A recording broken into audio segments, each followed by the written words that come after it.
A monologue from the book 9 Changed Lives by Cynthia Baker. A wooden cross. Doesn't look like much, does it? 2 pieces of timber, one across another. But like any other symbol, it's not what it is that's important. It's what it makes you think of. I'll tell you what it makes me think of. My name is Simon, from the city of Cyrene in Africa, and I'm a Jew. Like all other Jews who take their religion seriously, I've always gone to Jerusalem for the Passover, even though it's quite a trip there from Cyrene. I was there this year too. In fact, I'd just arrived at the outskirts of the city when I was barred from going any further by a procession of some sort coming down the narrow street towards me. I saw the soldiers, so I got out the way, well, over to the side, because you don't pick a fight with Roman soldiers, not if you're smart. When they got a little closer, I was sickened to see that it was a group of 3 men carrying their own crosses, obviously on their way to their own execution and guarded by a Roman squad. Well, I wanted nothing so much as to get out of there, but the crowd was so dense I couldn't move.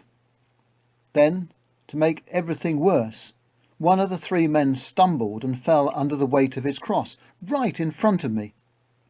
I could see his back, and there it was, a mass of bleeding welts.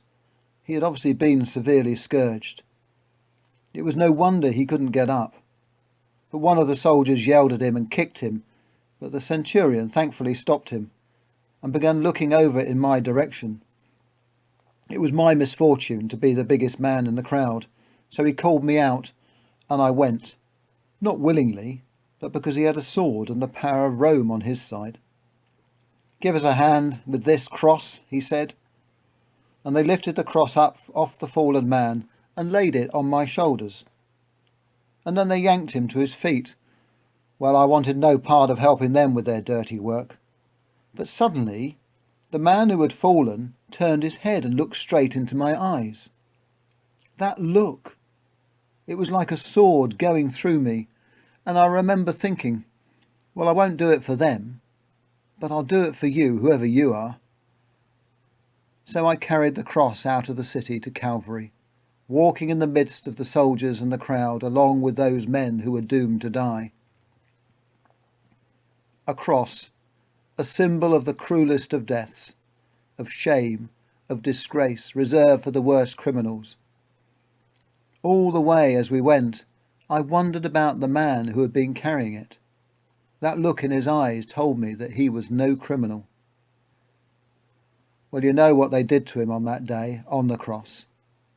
And I couldn't rest until I found out more about him. Now I know who Jesus of Nazareth was, and who he is.